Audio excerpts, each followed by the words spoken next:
ગામના પાદરે આવેલી ઝૂંપડીમાં ધર્મરાજ નામનો એક મહેનતુ ખેડૂત પોતાના સુકાઈ ગયેલા ખેતર તરફ હતાશાપૂર્વક જોઈ રહ્યો હતો.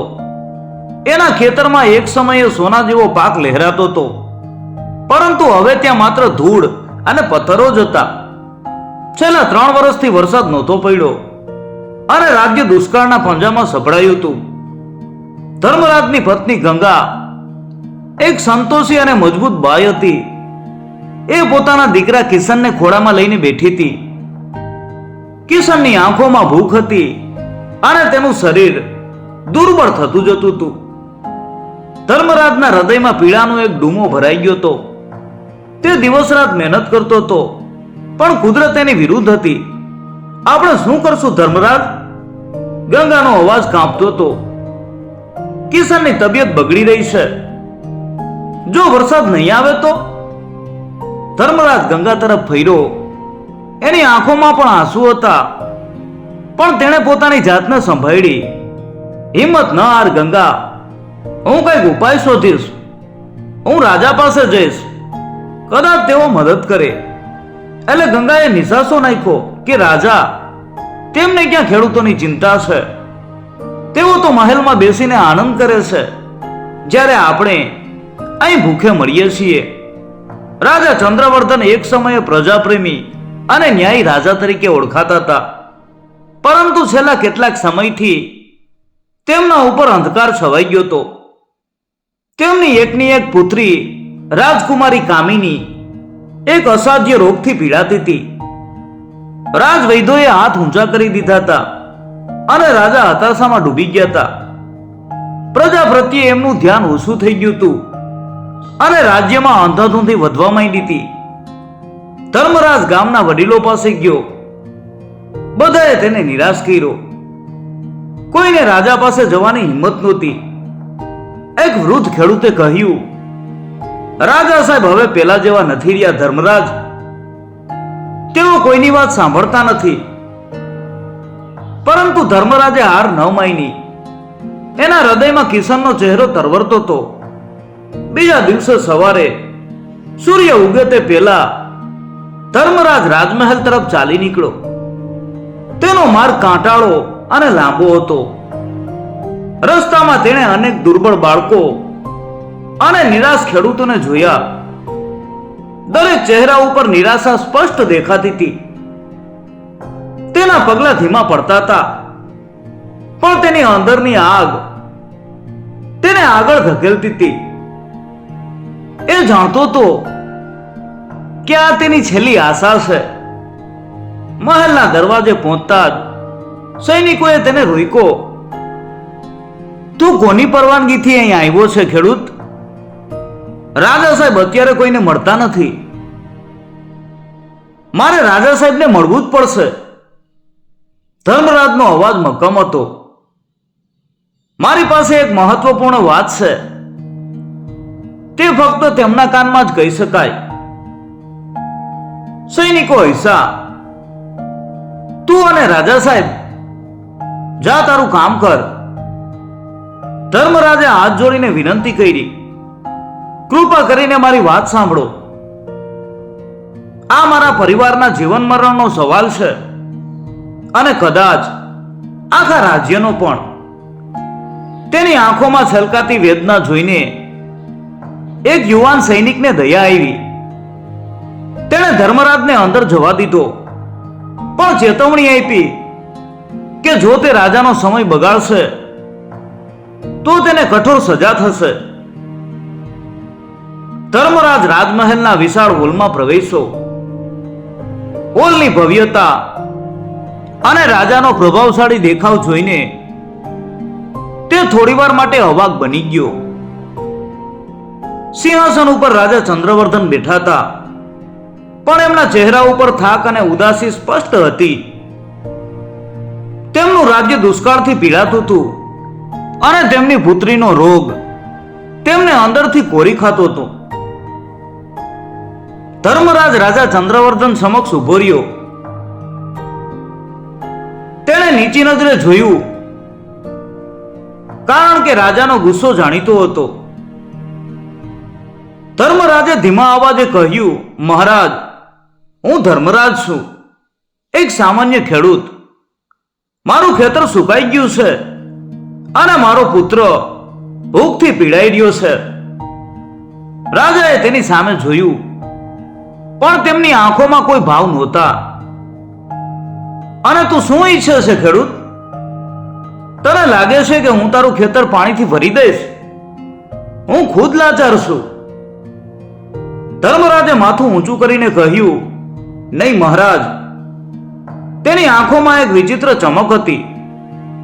હું પાણી નથી માંગતો.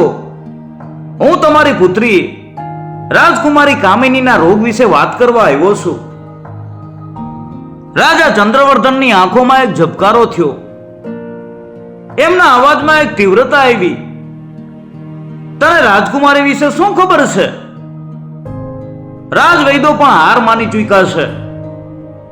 ધર્મરાજે ઊંડો શ્વાસ લીધો. મહારાજ, મારા દાદા એક વૈદ હતા.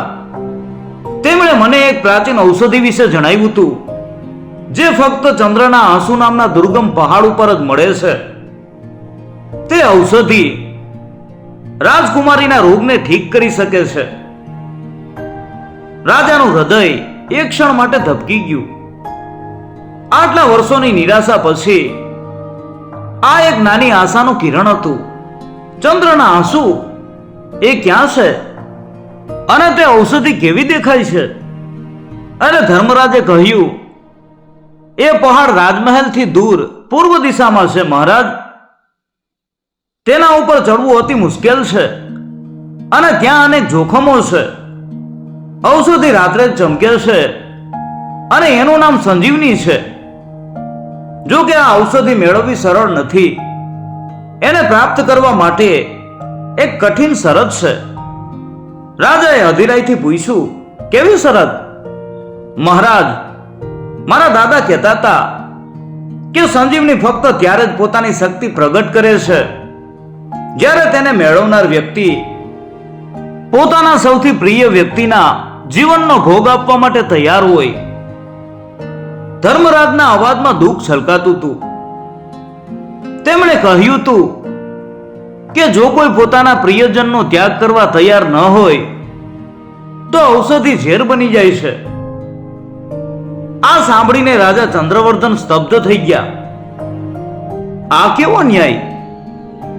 પોતાની પુત્રીને બચાવવા માટે તેમણે બીજા કોઈના પ્રિયજનનો ભોગ લેવો પડશે, તે પણ એક નિર્દોષનો. અને તને કેમ લાગે છે કે તું તે ઔષધિ લાવી શકીશ? રાજાએ શંકાથી પૂછ્યું. ધર્મરાજે આંખોમાં આંસુ સાથે કહ્યું કે મહારાજ, મારો પુત્ર કિશન ભૂખે મરી ગયો છે. એના માટે હું કાંઈ પણ કરી શકું છું. હું તૈયાર છું ચંદ્રના આંસુ ઉપર જવા માટે અને સંજીવની લાવવા માટે. રાજાના ચહેરા ઉપર ગહન વિચારણા છવાઈ ગઈ. તે ધર્મરાજની આંખોમાં રહેલી નિષ્ઠા અને પ્રેમ જોઈ શકતા હતા. આ માણસ પોતાના દીકરા માટે મોતને ભેટવા તૈયાર હતો. રાજાએ ઊંડો શ્વાસ લીધો. સારું ધર્મરાજ, હું તને એક તક આપું છું. જો તું તે ઔષધિ લાવીશ અને મારી પુત્રી સાજી થઈ જશે તો હું તારા ગામમાં પાણીની વ્યવસ્થા કરીશ અને તારા પુત્રને આજીવન પાળીશ. પરંતુ જો તું નિષ્ફળ ગયો અથવા જો આ તારો કોઈ પ્રપંચ નીકળ્યો તો તને કઠોર સજા મળશે. અને યાદ રાખજે, જો ઔષધિ ઝેર બની તો તેનો દોષ તારા માથે આવશે. ધર્મરાજે રાજા સામે જોયું. મને શરત મંજૂર છે મહારાજ. હું કાલે સવારે જ પ્રસ્થાન કરીશ. રાજાએ પોતાના મુખ્ય સલાહકાર વિક્રમને બોલાવીને ધર્મરાજને યાત્રા માટે જરૂરી સામગ્રી આપવાનો આદેશ આપ્યો. ધર્મરાજ મહેલમાંથી બહાર નીકળ્યો. એના પગલા હજુ પણ ભારે હતા, પણ એના મનમાં એક નવી આશા પ્રગટી હતી. કિશન બચી જશે અને એના ગામમાં ફરી ખુશાલી આવશે. પરંતુ તે પ્રિયજનનો ભોગ શું હશે? આ પ્રશ્ન એના મગજમાં ઘુમરાતો રહ્યો. તેને ખબર હતી કે આ યાત્રા સરળ નહીં હોય અને કદાચ તે જીવતો પાછો પણ નહીં ફરે. બીજા દિવસે પરોઢિયે ધર્મરાજ પોતાની યાત્રા ઉપર નીકળી પડ્યો. તેને ગંગા અને કિશને વિદાય આપી. ગંગાની આંખોમાં આંસુ હતા, પણ ધર્મરાજે એને આશ્વાસન આપ્યું કે હું પાછો આવીશ ગંગા. આપણા કિશન માટે હું કાંઈ પણ કરીશ. એનો માર્ગ કાંટાળો અને પથરાળ હતો. પ્રથમ થોડા દિવસો તે જંગલો અને મેદાનોમાંથી પસાર થયો. રસ્તામાં તેને અનેક મુશ્કેલીઓનો સામનો કરવો પડ્યો. ભૂખ અને તરસથી તે અશક્ત બની ગયો હતો, પણ એના મનમાં કિશનનો ચહેરો અને રાજકુમારી કામિનીની પીડા તરવરતી હતી. ચોથા દિવસે તે ચંદ્રના આંસુ પહાડની તળેટીએ પહોંચ્યો. પહાડ વિશાળ અને ભયાનક લાગતો હતો. તેના શિખરો વાદળોમાં છુપાયેલા હતા. તળેટીમાં એક જૂનું મંદિર હતું, જ્યાં એક વૃદ્ધ સાધુ ધ્યાન કરી રહ્યા હતા. ધર્મરાજ તેમની પાસે ગયો અને તેમને પ્રણામ કર્યા. સાધુએ શાંતિથી કહ્યું કે બેટા, તારી આંખોમાં એક મહાન સંકલ્પ દેખાય છે. તું ક્યાં જઈ રહ્યો છે? ધર્મરાજે તેમને પોતાની આખી વાત કીધી. રાજકુમારીના રોગથી માંડીને સંજીવની અને તેની શરત સુધી. સાધુએ ધ્યાનપૂર્વક સાંભળ્યું. એટલે સાધુએ કહ્યું કે બેટા, જે ઔષધિ વિશે તારા દાદાએ કહ્યું હતું તે સાચી છે, પરંતુ એની શરતનો અર્થ તું સમજી નથી શક્યો. પ્રિયજનનો ભોગ એટલે શારીરિક મૃત્યુ નહીં, પરંતુ પોતાના અહંકારનો ત્યાગ, પોતાના સ્વાર્થનું બલિદાન. જે વ્યક્તિ પોતાના સ્વને છોડીને નિસ્વાર્થ ભાવે કાર્ય કરે છે, એના માટે સંજીવની પોતાની સાચી શક્તિ પ્રગટ કરે છે. ધર્મરાજ આશ્ચર્યચકિત થઈ ગયો. તેણે ક્યારેય આ રીતે વિચાર્યું નહોતું. તો મારે શું કરવું પડશે ગુરુજી? તારે પહાડ ઉપર ચડવું પડશે. રસ્તામાં અનેક ભ્રમ અને ડર તને ઘેરી લેશે. તારું મન તને તારા સૌથી પ્રિયજનોનું બલિદાન આપવા માટે મજબૂર કરશે. તારે એ દરેક ભ્રમનો ત્યાગ કરવો પડશે. તારું સૌથી મોટું શસ્ત્ર તારો નિસ્વાર્થ પ્રેમ અને તારી શ્રદ્ધા હશે. પહાડના શિખરે તને એક ગુફા મળશે, જ્યાં સંજીવની રાત્રે ચમકતી જોવા મળશે. એને ત્યારે જ સ્પર્શ કરજે જ્યારે તારું મન સંપૂર્ણપણે નિર્મળ હોય અને તારું હૃદય કોઈ પણ સ્વાર્થથી મુક્ત હોય. સાધુએ એને આશીર્વાદ આપ્યા અને ધર્મરાજ પહાડ ઉપર ચડવા લાગ્યો. ચઢાણ મુશ્કેલ હતું. પહાડ ઉપરની હવા પાતળી હતી અને રસ્તામાં ખડકાળ પ્રદેશો હતા. રાત થતા જ પહાડ ઉપર અજબ અવાજો આવવા લાગ્યા. વૃક્ષોના પડછાયા વિચિત્ર આકારો લેતા હતા અને ધર્મરાજને લાગતું હતું કે કોઈ એની પાછળ છે. તેને તેના ભૂતકાળના દ્રશ્યો દેખાવા લાગ્યા. કિશન ભૂખથી રડતો હતો અને ગંગાનો નિરાશ ચહેરો તેની આંખો સામે તરવરતો હતો. એક અવાજ તેના કાનમાં ગુંજી રહ્યો હતો, તારા પુત્રને બચાવવા માટે તારે કોઈ બીજાનો ભોગ લેવો પડશે. તારા ગામના સૌથી વૃદ્ધ વ્યક્તિનો ભોગ આપ. એટલે ધર્મરાજ ચોંકી ગયો. એ સમજી ગયો કે આ ભ્રમ હતો. તેણે પોતાની આંખો બંધ કરી અને ભગવાનનું સ્મરણ કર્યું. થોડા સમય પછી બીજો ભ્રમ દેખાયો. આ વખતે તેને રાજકુમારી કામિનીનો મૃત્યુ પામેલો ચહેરો દેખાયો અને એક અવાજ આવ્યો, તારે તારી પત્નીનો ભોગ આપવો પડશે, નહીં તો રાજકુમારી નહીં બચે. ધર્મરાજનો શ્વાસ રૂંધાઈ ગયો. તેની આંખોમાં આંસુ આવી ગયા, પણ તેણે પોતાની જાતને સંભાળી. તેણે મનોમન કહ્યું, હું કોઈનો ભોગ નહીં લઉં. મારો પ્રેમ નિસ્વાર્થ છે. જેમ જેમ તે ઊંચે ચડતો ગયો, ભ્રમ વધુ ને વધુ તીવ્ર બનતા ગયા. ક્યારેક તેને તેના માતા પિતા, ક્યારેક તેના મિત્રો અને ક્યારેક તો ખુદ રાજાનો ચહેરો એને દેખાવા લાગતો હતો, જે તેને કોઈનો ભોગ લેવા માટે દબાણ કરતો હતો. ધર્મરાજ દરેક ભ્રમનો સામનો કરતો રહ્યો, પોતાના મનને શાંત રાખતો રહ્યો અને સાધુના શબ્દો યાદ કરતો રહ્યો. આખરે ઘણી મહેનત પછી તે પહાડના શિખરે પહોંચ્યો. ત્યાં એક ગુફા હતી. રાત્રિના અંધકારમાં પણ ગુફાની અંદર એક ઝીણો પ્રકાશ આવી રહ્યો હતો. ધર્મરાજ થાકેલો હતો, પણ એના મનમાં એક અજબ શાંતિ હતી. તે ગુફામાં પ્રવેશો. ગુફાની અંદર ધર્મરાજે જોયું કે ત્યાં એક નાનું ઝરણું વહેતું હતું અને એની બાજુમાં એક છોડ હતો, જેના ઉપરથી લીલા રંગનો પ્રકાશ નીકળી રહ્યો હતો. તે જ સંજીવની હતી. તેના પાંદડા ઝળહળતા હતા અને ફૂલોમાંથી એક મીઠી સુગંધ આવતી હતી. ધર્મરાજે પોતાની આંખો બંધ કરી અને પ્રાર્થના કરી. તેણે પોતાના મનમાંથી દરેક સ્વાર્થ, દરેક ડર અને દરેક નકારાત્મક ભાવને દૂર કર્યો. તેના મનમાં માત્ર કિશન, ગંગા અને રાજકુમારી પ્રત્યેનો નિસ્વાર્થ પ્રેમ જ રહ્યો. તેણે ધીમેથી સંજીવનીના એક પાંદડાને સ્પર્શ કર્યો. પાંદડું એના હાથમાં ચમકી ઉઠ્યું અને એક તેજસ્વી ઉર્જા એના શરીરમાંથી પસાર થઈ ગઈ. એને લાગ્યું કે એ દુનિયાના દરેક દુઃખથી મુક્ત થઈ ગયો છે. તેણે ધીમેથી એક પાંદડું તોડ્યું અને તેને પોતાના ખિસ્સામાં મૂકી દીધું. સવાર પડતા જ ધર્મરાજ પહાડ ઉપરથી નીચે ઉતરવા લાગ્યો. તેનું મન શાંત હતું.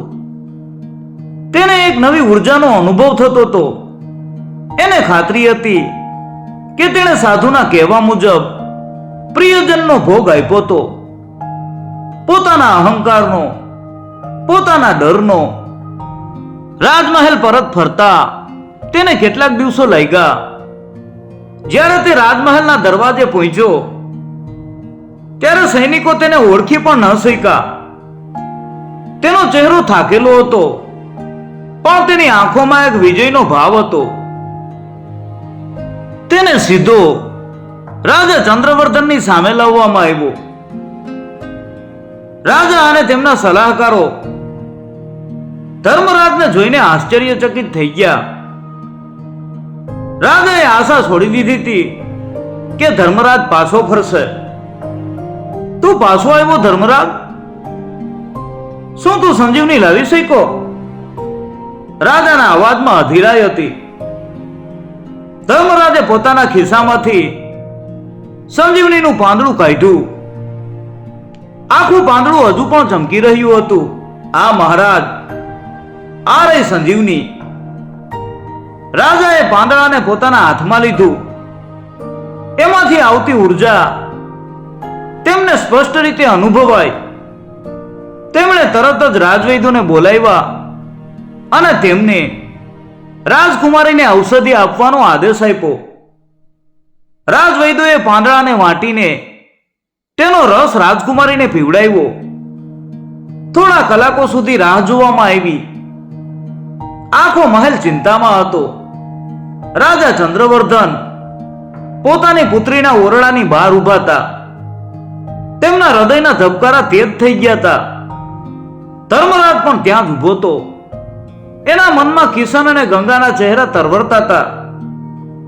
જો રાજકુમારી સાજી નહીં થાય તો તેના પરિવારનું શું થશે? સાંજે રાજવૈદ્યો રાજકુમારીના ઓરડામાંથી બહાર આવ્યા. તેમના ચહેરા ઉપર સ્મિત હતું. મહારાજ, રાજકુમારી કામિનીની તબિયત સુધરી રહી છે. તેમનો તાવ ઉતરી ગયો છે અને તેમને હોશ આવી ગયો છે. સંજીવનીએ પોતાનો જાદુ બતાવ્યો છે. આ સાંભળીને આખા મહેલમાં ખુશીની લહેર દોડી ગઈ. રાજા ચંદ્રવર્ધનની આંખોમાં આંસુ આવી ગયા. આટલા લાંબા સમય પછી તેમણે આશાનું કિરણ જોયું હતું. તે તરત જ રાજકુમારીને મળવા દોડ્યા. કામિની જાગૃત હતી અને એના ચહેરા ઉપર લાંબા સમય પછી સ્મિત આવ્યું હતું. રાજા ધર્મરાજ તરફ ફર્યા. ધર્મરાજ, તે મારી પુત્રીનો જીવ બચાવ્યો છે. તું ખરેખર એક મહાન વ્યક્તિ છે. તારી શ્રદ્ધા અને તારો પ્રેમ અજોડ છે. બોલ, તારે શું જોઈએ છે? હું તારી દરેક ઈચ્છા પૂરી કરીશ. ધર્મરાજે રાજાની સામે જોયું. મહારાજ, મારે કાંઈ નથી જોઈતું. બસ મારા ગામમાં પાણીની વ્યવસ્થા કરાવો, જેથી કોઈ ખેડૂત ભૂખે ન મરે, અને મારા પુત્ર કિશનને જીવનભર સુરક્ષા આપો. રાજાએ માથું હલાવ્યું. એટલું જ નહીં ધર્મરાજ, હું તને મારા રાજ્યનો મુખ્ય સલાહકાર બનાવીશ અને તારા ગામને આજીવન કરમુક્ત જાહેર કરીશ.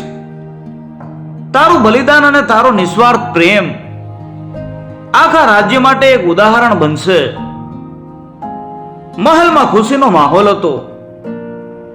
ધર્મરાજને સન્માનિત કરવામાં આવ્યો અને રાજકુમારી કામિની ધીમે ધીમે સાજી થવા લાગી. ધર્મરાજ પોતાના ઘરે પાછો ફર્યો, જ્યાં ગંગા અને કિશન તેને જોઈને ખુશીથી રડી પડ્યા. એમનું ઘર ફરીથી આશાથી ભરાઈ ગયું હતું. રાજા ચંદ્રવર્ધને ધર્મરાજને પોતાનો મુખ્ય સલાહકાર બનાવ્યો અને ધર્મરાજની સલાહથી રાજ્યમાં અનેક સુધારા કરવામાં આવ્યા. પાણીની વ્યવસ્થા કરવામાં આવી, ખેડૂતોને મદદ કરવામાં આવી અને રાજ્યમાં ફરી સમૃદ્ધિ આવવા લાગી. ધર્મરાજ પોતાની પ્રામાણિકતા અને નિષ્ઠા માટે આખા રાજ્યમાં લોકપ્રિય બની ગયો. પરંતુ દરેક સારી વસ્તુની સાથે દુષ્ટતા પણ આવે છે. રાજાનો જૂનો સલાહકાર વિક્રમ, જે અત્યંત સ્વાર્થી અને ઈર્ષાળુ સ્વભાવનો હતો, તે ધર્મરાજની વધતી લોકપ્રિયતા અને રાજાના વિશ્વાસથી ખુશ નહોતા. વિક્રમ પોતાની સત્તા ગુમાવી રહ્યા હતા અને તેમને લાગતું હતું કે ધર્મરાજ તેમનું સ્થાન લઈ રહ્યો છે. તેમણે ધર્મરાજ વિરુદ્ધ ષડયંત્ર રચવાનું શરૂ કર્યું. વિક્રમે રાજાના કાન ભરવાનું શરૂ કર્યું. મહારાજ, આ ધર્મરાજ એક સામાન્ય ખેડૂત છે, જે તમારી નજીક આવીને સત્તા હડપવાનો પ્રયાસ કરી રહ્યો છે. સંજીવનીની વાત પણ એક પ્રપંચ હોઈ શકે છે. કદાચ તેણે કોઈ બીજી ઔષધિ આપી હોય અને રાજકુમારીનો સુધારો એક સંયોગ હોય. પેલા તો રાજાએ વિક્રમની વાત ઉપર ધ્યાન ન આપ્યું. તેમને ધર્મરાજ ઉપર પૂરો ભરોસો હતો. પરંતુ વિક્રમ એક ચાલાક વ્યક્તિ હતો. તેણે રાજમહેલમાં એવી અફવાઓ ફેલાવવાનું શરૂ કર્યું કે ધર્મરાજ ગુપ્ત રીતે દુશ્મન રાજ્ય સાથે સંપર્કમાં છે અને રાજાને ઉથલાવી પાડવાનું ષડયંત્ર રચી રહ્યો છે. તેણે કેટલાક ખોટા પુરાવા પણ ઉભા કર્યા, જેમ કે ધર્મરાજ દ્વારા લખાયેલા નકલી પત્રો અને ગુપ્ત મીટિંગોના ગવાહ. રાજા ચંદ્રવર્ધન ઉપર ધીમે ધીમે શંકાનો પડછાયો છવાવા લાગ્યો. રાજકુમારી સાજી થઈ ગઈ હોવા છતાં રાજાના મનમાં એક અશાંતિ હતી. એક રાત્રે વિક્રમ રાજાના શયનખંડમાં પ્રવેશ્યો. મહારાજ, મને આજે રાત્રે જ કેટલાક ચોંકાવનારા પુરાવા મળ્યા છે. ધર્મરાજ ખરેખર તમને દગો આપી રહ્યો છે. તે ગુપ્ત રીતે આપણા દુશ્મન રાજ્યના રાજા કાળભૈરવ સાથે મળી ગયો છે અને કાલે રાત્રે જ તમને મારી નાખવાનું ષડયંત્ર છે. વિક્રમે કેટલાક નકલી દસ્તાવેજો અને એક ગુપ્ત નકશો રાજાની સામે મૂક્યા, જેમાં મહેલ ઉપર હુમલો કરવાની યોજના દર્શાવવામાં આવી હતી. આ પુરાવા એટલા વિશ્વાસપાત્ર હતા કે રાજા ચંદ્રવર્ધન ધર્મરાજ ઉપર શંકા કરવા લાગ્યા. તેમની આંખોમાં ગુસ્સો અને વિશ્વાસઘાતની પીડા દેખાતી હતી. આ શક્ય નથી, રાજાએ ગર્જના કરી. ધર્મરાજ આવું ન કરી શકે. તેણે મારી પુત્રીનો જીવ બચાવ્યો છે. વિક્રમે ઠંડા અવાજે કહ્યું કે મહારાજ, સત્તા અને લાલચ માણસને કોઈ પણ હદ સુધી લઈ જઈ શકે છે. તેણે કદાચ રાજકુમારીને બચાવી જેથી તમારો વિશ્વાસ જીતી શકે અને પછી તમને દગો આપી શકે. આ તેની લાંબા સમયની યોજના છે. રાજા મૂંઝવણમાં પડી ગયા. ધર્મરાજ પ્રત્યેનો તેમનો વિશ્વાસ ડગમગી રહ્યો હતો. તેમણે યાદ કર્યું કે ધર્મરાજે સંજીવનીની શરત વિશે કેવી રહસ્યમય વાતો કરી હતી. શું ખરેખર તેણે કોઈનો ભોગ લીધો હતો અને તે ભોગ રાજમહેલમાંથી કોઈનો હતો? આ વિચારો તેમને સતાવી રહ્યા હતા. રાજાએ તરત જ ધર્મરાજને પકડવાનો આદેશ આપ્યો. ધર્મરાજ પોતાના ઘરે ગંગા અને કિશન સાથે શાંતિથી સૂતો હતો. સૈનિકોએ તેને મધ્યરાત્રિએ પકડી લીધો. ગંગા અને કિશન ભયભીત થઈ ગયા. તમે મારા પતિને ક્યાં લઈ જાઓ છો? તેમણે કોઈ ગુનો નથી કર્યો. ગંગા રડવા લાગી. એટલે એક સૈનિકે કહ્યું, એના ઉપર રાજદ્રોહનો આરોપ છે. તેને કાલે સવારે ન્યાયાલયમાં રજૂ કરવામાં આવશે. ધર્મરાજને કાલકોટડીમાં પૂરવામાં આવ્યો. તે આઘાતમાં હતો. તેણે કોઈ ગુનો કર્યો નહોતો, છતાં તેને કેમ પકડવામાં આવ્યો? એના મનમાં રાજા પ્રત્યેનો વિશ્વાસ તૂટી ગયો હતો. તેણે વિચાર્યું નહોતું કે તેના તમામ સારા કાર્યોનો બદલો તેને આ રીતે મળશે. નિરાશા તેને ઘેરી વળી. ધર્મરાજને બીજા દિવસે સવારે ન્યાયાલયમાં રજૂ કરવામાં આવ્યો. આખું ગામ અને મહેલના લોકો ત્યાં હાજર હતા. વિક્રમ એક વિજય સ્મિત સાથે ઊભો હતો. તેણે ધર્મરાજ વિરુદ્ધ તમામ ખોટા પુરાવા રજૂ કર્યા. રાજા ચંદ્રવર્ધન સિંહાસન ઉપર બેઠા હતા. એમના ચહેરા ઉપર પીડા અને ક્રોધના મિશ્ર ભાવો હતા. રાજકુમારી કામિની પણ ત્યાં હાજર હતી, જે ધર્મરાજને જોઈને આશ્ચર્યચકિત થઈ ગઈ. રાજાએ કહ્યું, ધર્મરાજ, તારા ઉપર રાજદ્રોહ અને મને મારી નાખવાના ષડયંત્રનો આરોપ છે. તારા વિરુદ્ધ નક્કર પુરાવા છે. તારી પાસે કંઈ કહેવાનું છે? એટલે ધર્મરાજ ઊભો થયો. તેના ચહેરા ઉપર થાક હતો, પણ તેની આંખોમાં હજુ પણ સચ્ચાઈની ચમક હતી. મહારાજ, આ બધું ખોટું છે. મેં ક્યારેય તમને દગો નથી આપ્યો. મેં મારા જીવના જોખમે રાજકુમારીનો જીવ બચાવ્યો છે. મારા માટે કિશન અને મારું ગામ જ મારું સર્વસ્વ છે. આ ષડયંત્ર વિક્રમનું છે. તે મારી લોકપ્રિયતાની ઈર્ષા કરે છે. એટલે વિક્રમ ગુસ્સે થયો. જુઓ મહારાજ, તે હજુ પણ જૂઠું બોલી ગયો છે. તેને કઠોર સજા થવી જોઈએ. રાજકુમારી કામિનીએ ધ્યાનપૂર્વક સાંભળ્યું. તે જાણતી હતી કે ધર્મરાજ એક સારો માણસ છે. તેની વાતમાં સચ્ચાઈ હતી. રાજકુમારીએ અચાનક કહ્યું, પિતાજી, મને યાદ છે કે જ્યારે હું માંદી હતી ત્યારે મારી એક નાની કટારી મારા પલંગ પાસે પડી હતી. તે કટારી ઉપર એક વિશિષ્ટ ચિહ્ન હતું. તે કટારી હવે ગુમ છે. રાજાએ વિચાર્યું કે કટારી, તેનો શું સંબંધ છે? એટલે રાજકુમારીએ કહ્યું, પિતાજી, જે દિવસે મને હોશ આવ્યો તે દિવસે મને યાદ છે કે ધર્મરાજે મને પાણી આપ્યું હતું અને તે સમયે મારી કટારી ત્યાં હતી.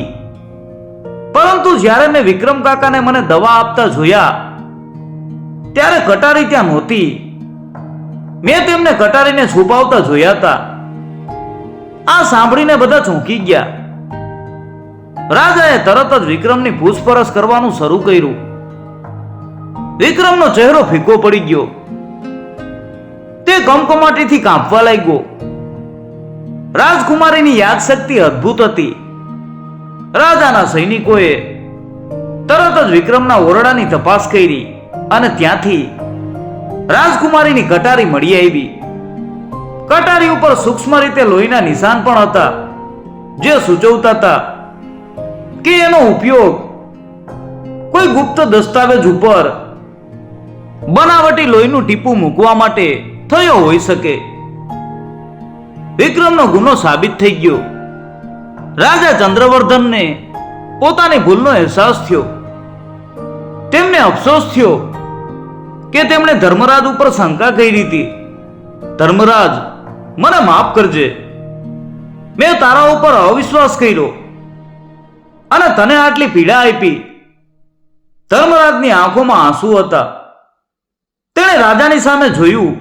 મહારાજ, મારા માટે તમારી માફી જ સૌથી મોટી સજા છે, કારણ કે હું ક્યારેય તમને દગો આપવાનું વિચારી પણ નહોતો શકતો.